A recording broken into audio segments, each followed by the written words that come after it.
The sky above the colony world of Arian was dark, painted with stars and the soft glow of the twin moons. People gathered near the landing site, talking with excitement. A large, bright circus ship had arrived, its hull full of flashing lights and painted creatures. The alien circus was famous across many systems. Every time it came, people rushed to see the strange life forms, the fire breathers, and the living puzzles from different galaxies.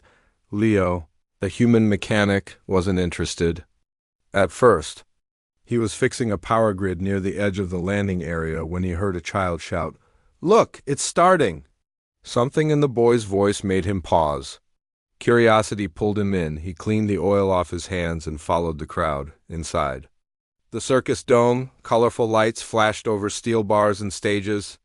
Alien creatures danced, some flew, others juggled small glowing balls. Loud music filled the air. But one cage sat in the middle of it, all surrounded by strong glass and chains. It didn't match the rest of the show. It looked more like a prison. Leo pushed closer, ignoring the laughter and cheers. Inside the cage stood a girl. She wasn't performing, she wasn't smiling. She wasn't moving much at all. She had soft, pale blue skin with a purplish glow under the lights. Her hair hung loosely over her shoulders, and her eyes, large and quiet, watched the crowd carefully. Thin silver cuffs were locked around her wrists, with chains that reached the floor. A tall alien announcer stood beside her cage and shouted, "Behold, the last of her kind! A rare treasure from the forgotten stars." The crowd clapped, but Leo didn't. He didn't see a treasure. He saw someone afraid. He looked closer. Her lips moved, but the sound was lost in the noise. Then her eyes locked onto his. It felt strange. Like time slowed, the girl leaned forward slightly, her mouth trembling. She whispered something. Leo couldn't hear her, but he could read her lips. "Please, take me home." A chill ran down his spine. Was it part of the act? Or had she really spoken to him? Leo stayed there until the show ended. The lights went dim, and the people left. He stood quietly, watching as the handlers came and locked the cage again. They didn't speak to her. They didn't even look at her with kindness. Later that night, Leo walked through the back of the service zone, pretending to check wires near the dome. A small opening led behind the stage area. He moved carefully and peeked through a cracked wall. The girl was still in the cage. Her head rested against the glass. One of the handlers dropped something in a bowl, a thick liquid. She didn't touch it. Leo's heart ached. She wasn't a pet. She wasn't a creature to be shown for fun. She looked like someone who had been taken from somewhere she belonged. That night, Leo couldn't sleep. The image of her chained wrists and sad eyes stayed with him. Her whisper echoed in his mind. "Please, take me home." He got up from bed and walked to his small workshop. It was filled with old ship parts, tools, and broken drones. He sat down and looked at a map of nearby systems. He didn't even know where she came from. How could he help someone who didn't even speak his language? Still, something inside him had changed. He had seen many things in space machines, aliens, traitors, but this was different. This was wrong. The next day, he returned to the circus with a plan. He used his mechanic ID to get into the service area again. This time, he brought a small translator chip, a bottle of clean water, and some soft food. He waited until the handlers left. Then he stepped quietly to the cage and pressed a small tool to the side panel. The sound sensor inside the cage activated. She turned to look at him, surprised that Leo held up the translator and whispered, "I don't want to hurt you. I just, want to talk?" The girl blinked, then nodded slowly. He placed the chip near the speaker, and after a few seconds, her voice came through soft and broken, but clear enough. "My name is Sierra," she said. "You are human?" Leo nodded. "Yes, my name is Leo." Sarah looked down. "They took me. Long time ago." "My world is far?" Leo asked gently. "Do you know where your home is?" She hesitated, then nodded again. "But I am not allowed to speak it." Leo clenched his fists. "Why are they keeping you here?" Sarah didn't answer. Her voice trembled as she whispered, "They say I am rare. I do not want to be rare. I want to be free." He looked at the chains again. I'll come back, I promise. As he walked away, Sarah's voice stopped him. Leo, she said softly. He turned. Thank you for seeing me. The next morning, Leo sat quietly in the workshop. Tools lay scattered across his desk, but he didn't touch them. His mind was still at the circus. He kept remembering Sarah's soft voice and the fear in her eyes. She didn't belong in a cage. She didn't belong in that loud, cruel show. She needed help. Leo wasn't a soldier. He wasn't a hero. He was just a mechanic who fixed broken lights and repaired cargo ships. But now he felt like doing more. He felt like he had to. He picked up his datapad and searched through news records and reports. He wanted to find something about Sarah's kind, but all the files were locked or vague. One article simply said non-listed species, possibly extinct, found in uncharted space. Another file from a private trader said her people had been recovered from a fallen moon. Recovered like a lost object, not rescued. Not helped. Leo frowned. He knew what this meant. She had been taken probably during some exploration or raid. Someone had seen her and thought she was beautiful or unique and decided to sell her. That's how the galaxy works sometimes. It was unfair. That evening, Leo walked back to the circus, this time wearing his work uniform. He had submitted a fake repair request earlier saying there were power surges near the main dome. No one questioned him as he entered. He reached Sarah's cage again. It was quiet, only a few guards around. He waited for the right moment, then stepped to the control panel and pressed a few buttons to activate private audio. Sarah turned her head slowly. Her face was pale, her body still chained. You came back, she said, voice soft through the translator. I told you I would, Leo replied. I want to know more. I want to help. Sarah looked around, then whispered, Be careful. If they know, they will hurt you too, Leo nodded. I'm being careful. But tell me, how long have you been here? Sarah looked down. I don't know time, maybe 2 years? Leo clenched his jaw. 2 years in chains? In silence, he looked around and lowered his voice. Do they ever let you out? Even once? She shook her head. No, only when they move me. They say I'm dangerous, Leo blinked. Dangerous? I am not. I never hurt anyone, she said. But they are afraid. They say I can touch minds. Calm people. Leo was surprised. Like, you can read thoughts? No, only feelings. Sometimes I can show memories, or make pain go away. But only a little, not always. Leo stared at her. That didn't sound dangerous at all. It sounded helpful. Beautiful, even. And they still keep you locked up? She nodded slowly. Leo sighed and leaned closer. Sarah, I want to get you out of here. I don't have a plan yet, but I'll make one. I'll do whatever I can.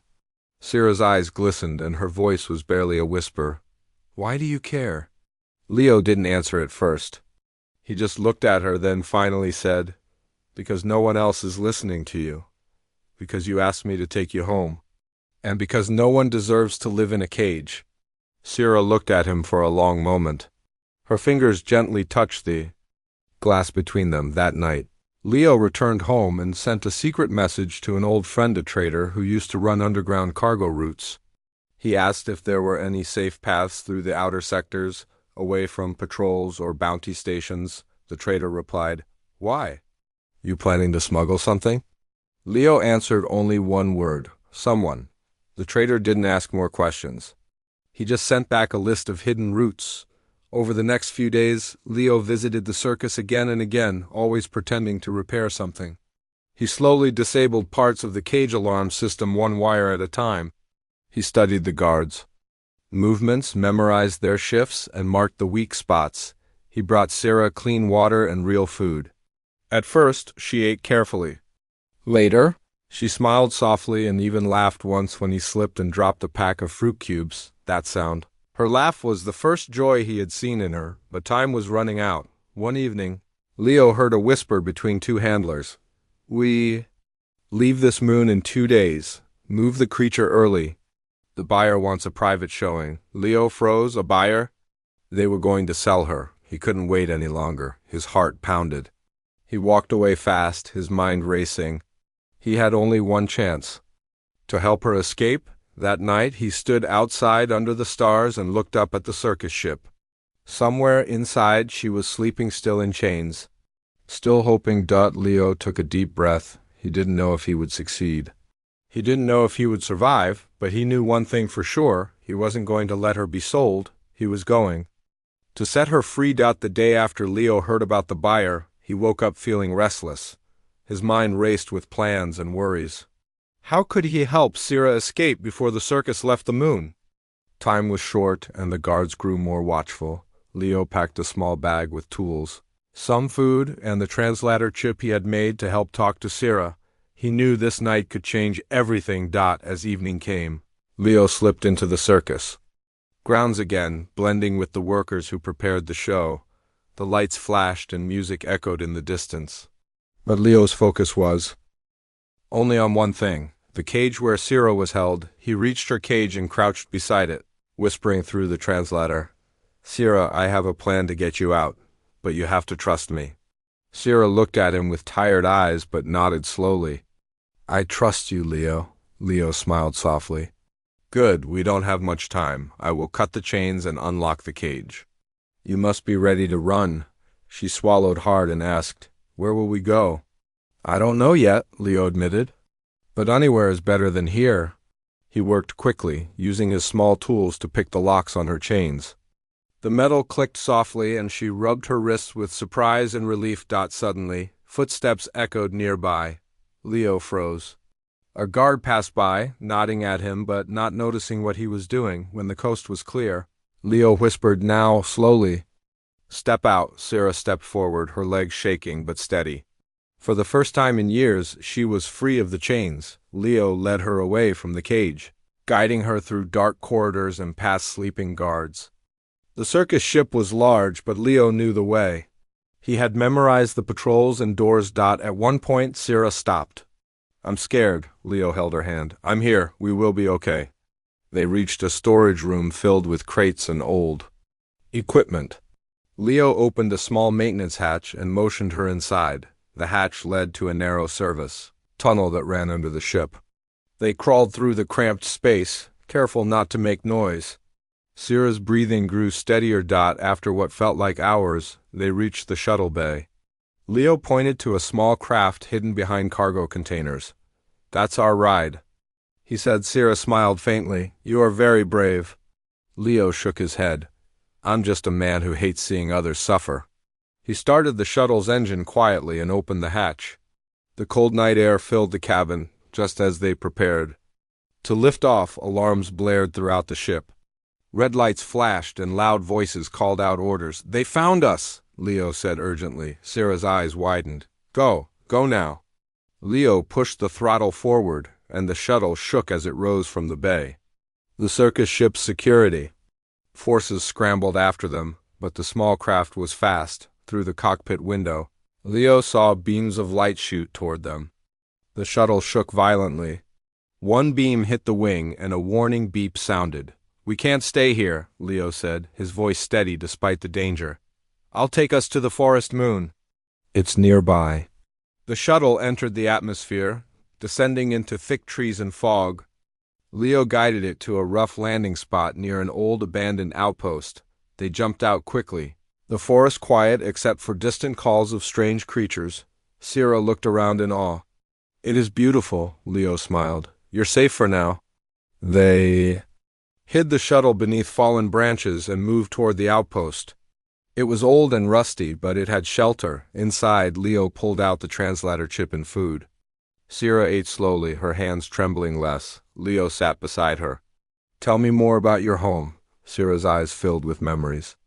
"My people live on a distant world called Valora. It is a place of light and peace. We never fought, only healed." Leo listened closely. "Why did they take you from there?" "They said our gifts were dangerous. They wanted to control us or sell us. I escaped many times, but always caught. Now I was sold to the circus." Leo's heart tightened. "I promise, Sira, I will help you return." Sira looked at him with hope.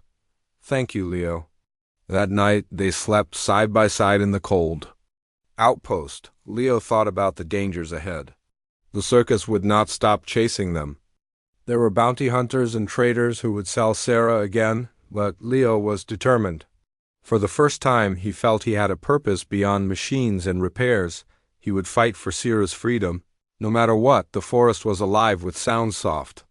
Rustling leaves, distant bird calls, and the gentle hum of strange insects. Leo and Sarah moved quietly through the trees, careful to avoid broken branches or dry leaves that might snap underfoot.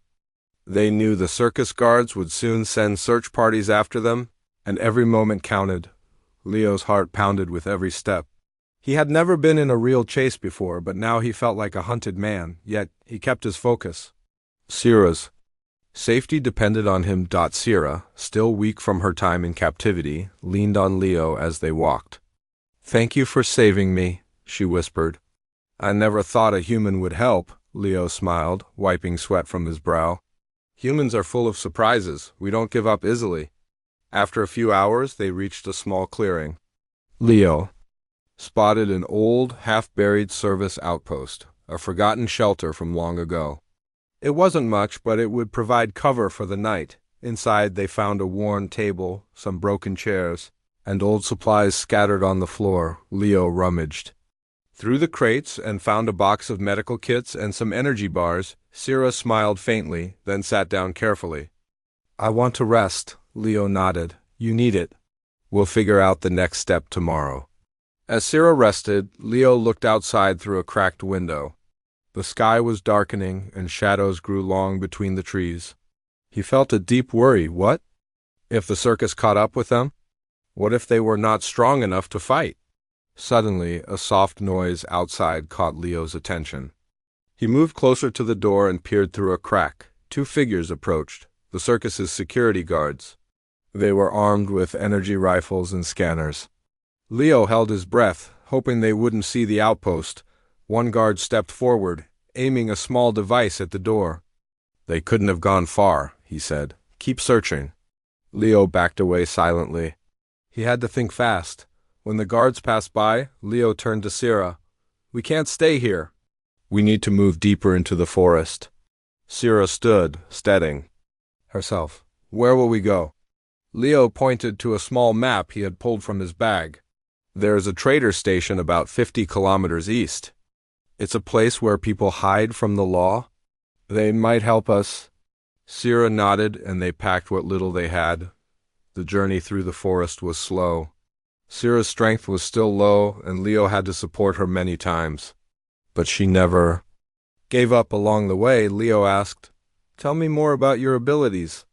How do they work?" Sarah looked thoughtful. "I can feel others' pain and calm it.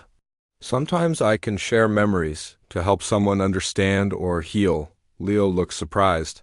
"That's amazing. Why would anyone be afraid?" She sighed. "Some fear what they do not understand. My people have been hunted for generations. They call us mind healers, but others call us witches or worse." Leo shook his head. "That is wrong." Suddenly, a noise echoed through the tree twigs, snapping and leaves crunching. Leo dropped to the ground, pulling Sarah down. With him, a group of bounty hunters burst through the brush, weapons raised. They looked fierce, eyes scanning for their target. Leo whispered, "Hide!" They crawled behind a large fallen log. Sarah closed her eyes and concentrated. A soft blue light surrounded her hands. She reached out, touching the mind of the nearest hunter. The hunter's face softened. His anger faded. He blinked in confusion, lowering his weapon slightly. Leo was amazed. Sarah whispered, "I did not want to hurt them." "Just calm." The hunters looked around, uncertain. Then one of them shouted, "We must retreat. Something is wrong." They ran back into the forest, leaving Leo and Sarah behind. Leo looked at her with new respect. "That was incredible." Sarah smiled weakly. "I want to protect you too." Leo felt a warm hope grow inside him. They continued their journey and, after many hours, finally saw the lights of the trader's station ahead. It was a small cluster of buildings hidden among the trees. With ships docked nearby, Leo hoped this would be a safe place. As they approached, a tall figure stepped forward, a human woman with sharp eyes and a no-nonsense attitude. "State your business." she said firmly. Leo stepped forward. My name is Leo. This is Sira. We need help. We're running from dangerous people. The woman looked Sira closely and nodded slowly. You're far from home, friend. Come inside. Inside the station, the woman introduced herself as Mara, the station's leader. She listened to their story quietly, then said, You're lucky to have found this place. Not many would risk helping you. Leo asked, Can you help us get to her homeworld? Mara smiled grimly. It won't be easy. The galaxy is full of dangers, but I know people who can help. She handed Leo a small data chip. This has contacts rebels, traders, guides. Use it wisely. Sira looked around, feeling safe for the first time in a long while. Leo smiled. Thank you. That night, as they rested in the station, Leo thought about the journey ahead. It was far from over, but for the first time, he believed they might succeed. The trader station was a strange place. Ships of many kinds sat docked under the fading stars. The air smelled of fuel, smoke, and something wild. Leo and Sira felt a small relief here, but danger still lurked in every shadow. The galaxy was not kind to those who ran. Mara had promised to help. She gave Leo the data chip filled with contacts, rebels and traders who moved in the hidden parts of space. People who did not ask questions, who helped those in need. The next morning, Leo and Sira prepared to leave. They packed light, carrying only what they needed. Sira's eyes were brighter now. The chains were gone, but the weight of her past still hung heavy in her heart. Leo looked at her and smiled. We're one step closer to your home. Sira nodded. I hope it is as beautiful as I remember. Their first stop was a small trading post on the edge of a busy space lane. Here, they met Jox, a gruff trader with a sharp smile and quicker hands. He had a reputation for helping people disappear and reappear where they wanted. Jax took one look at Sira and said, You're a rare one. All right, mind healers don't walk these parts often. Leo explained their story briefly, careful not to reveal too much. Jox nodded and said, I can get you through the patrols, but it won't be cheap. Leo handed over credits, and Jox arranged for a small freighter to take them across the border to the outer sector. During the flight, Sira and Leo talked more. She told him about her people, the Valorians, a peaceful race known for their healing powers and mental gifts. They lived on Valora, a world filled with forests, lakes, and cities that glowed softly in the night. They taught us to heal, to care for others, Sira said softly. But others saw our gifts as threats. That is why I was taken. Leo looked at her with deep respect. I'm sorry. I wish no one had hurt you, Sira smiled faintly. You gave me hope. When they landed on a small station near the border, trouble awaited. A group of bounty hunters was already there, scanning ships and passengers. Leo's heart raced. We need to be careful. Jox whispered, I'll create a distraction. As the bounty hunters moved closer, Jox triggered a small explosion in the cargo hold of another ship. The hunters rushed to investigate. Giving Leo and Sira a chance to slip away, they ran through crowded corridors and narrow alleys until they found a small shuttle waiting. As they took off, Leo breathed heavily. That was close. Sira held his hand tightly. Thank you for protecting me. The shuttle jumped to hyperspace, leaving danger behind for a time. Days passed as they traveled through hidden routes. Leo learned more about Sira's powers. Sometimes she used her gift to calm others, even Leo himself, when fear tried to take hold. One night, Sira shared a memory, a soft light in the forest of Valora, the laughter of children, and the warm touch of her family. Leo listened, feeling as if he had been there.